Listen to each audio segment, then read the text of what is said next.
रसूलुल्लाह सल्लल्लाहु अलैहि वसल्लम क़ाल सलातुल जमाअति अफ़ज़लु मिन सलातिल फ़ज़्र बिसबइन व इश्रीन दरजतन। हजूर अक़दस सल्लल्लाहु अलैहि वसल्लम का इरशाद है कि जमात की नमाज अकेले की नमाज से 27 दर्जा ज़्यादा होती है। जब आदमी नमाज पढ़ता है और सवाब ही की नीयत से पढ़ता है तो मामूली सी बात है कि घर में ना पढ़े, मस्जिद में जाकर जमात से पढ़ ले, कि ना उसमें कुछ मशक्क़त है ना दिक्कत, और इतना बड़ा सवाब हासिल होता है। कौन शख्स ऐसा होगा जिसको 1 रुपये के 27 या 28 रुपये मिलते हों और वो उनको छोड़ दे, मगर दीन की चीज़ों में इतने बड़े नफ़ा से भी बेतवज्जोही की जाती है। इसकी वजह इसके सिवा क्या हो सकती है कि हम लोगों को दीन की परवाह नहीं, इसका नफ़ा हम लोगों को निगाह में नफ़ा नहीं नज़र आता। दुनिया की तिजारत जिसमें 1 आना 2 आने फी रुपया नफ़ा मिलता है, उसके पीछे दिन भर खाक छानते हैं। आखिरत की तिजारत जिसमें 27 गुना नफ़ा है, वो हमारे लिए मुसीबत है। जमात की नमाज के लिए जाने में दुकान का नुकसान समझा जाता है, बिक्री का नुकसान नुकसान बताया जाता है, दुकान के बंद करने की भी दिक्कत कही जाती है। लेकिन जिन लोगों के यहाँ अल्लाह जल्ला शानुहु की अज़मत है, अल्लाह के वादों पर उनको इत्मीनान है, उसके अजर व सवाब की कोई कीमत है, उनके यहाँ ये उधर कुछ भी वक़्त नहीं रखते।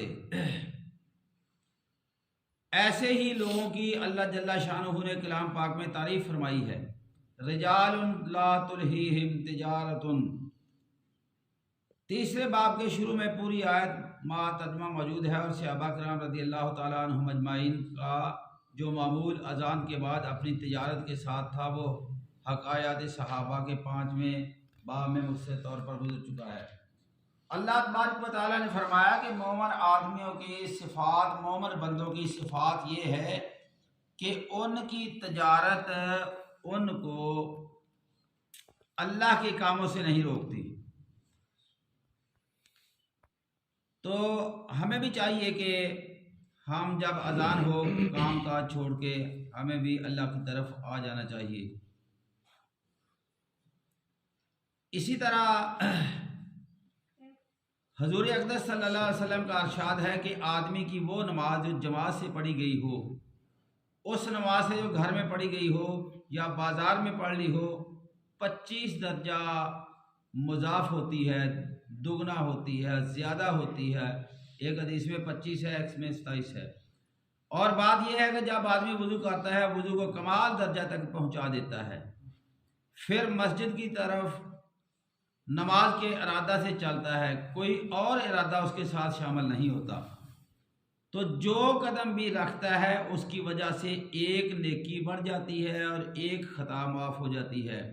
और फिर जब नमाज पढ़कर उसी जगह बैठा रहता है, तो जब तक वो बावजूद बैठा रहेगा, फरिश्ते उसके लिए मग़फ़िरत और रहमत की दुआ करते रहते हैं।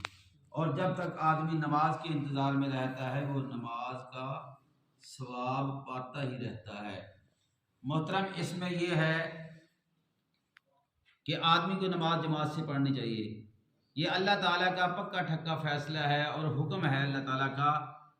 नबी पाक सल्लल्लाहु अलैहि वसल्लम को भी अल्लाह ताला ने फरमाया और हमको भी अल्लाह ताला का हुक्म है, आकीमुस्सलाता, नमाज कायम करो, व आतु ज़काता, ज़कात अदा करो, वरकऊ मार राकिन, नमाज जमात के साथ पढ़ो। ये इसका मतलब जो है वो यही है कि नमाज जमात के साथ पढ़ो। ये देखें कि वही मिसाल उसने दे के समझाई है कि 1 रुपया भी किसी की चीज़ के पीछे हमें मिलता हो ना, तो हम मर मिटते हैं। तो एक नमाज के पीछे हमें 27 नमाजें मिलती हैं। तो हमें चाहिए कि हम बड़े शौक़ से, ज़ौक़ से मस्जिद की तरफ बाजमात नमाज आके अदा करें, ताकि अल्लाह ताला के यहाँ ज़्यादा मकबूल समझे जाएं। और जो आदमी अकेला नमाज पढ़ता है, अल्लाह ताला उस पर राज़ी नहीं होते।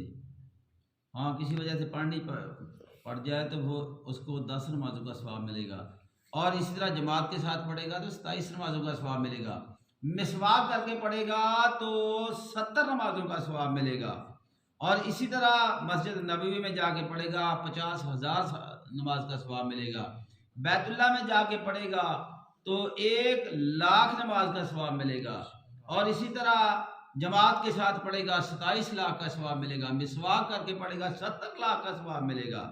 अल्लाह ताला को इसीलिए अल्लाह ताला ने फरमाया कि अल्लाह रहमान भी है, अल्लाह रहीम भी है, तो इसीलिए हर काम के शुरू में कहा गया कि पढ़ा करो बिस्मिल्लाहिर्रहमानिर्रहीम, कि शुरू अल्लाह के नाम से जो बड़ा नहायत रहम वाला और मेहरबान है।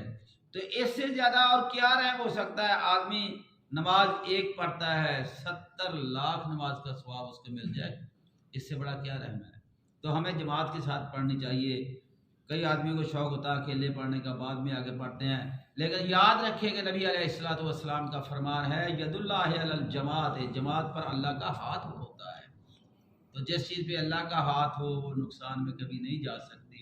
तो हमें भी सोचना चाहिए, हमें बड़े शौक़ ज़ौक़ प्यार मोहब्बत से जमात को हासिल करना चाहिए। अल्लाह ताला हम सबको नेक अमल करने की तौफीक अता फरमाए। बिस्मिल्लाह।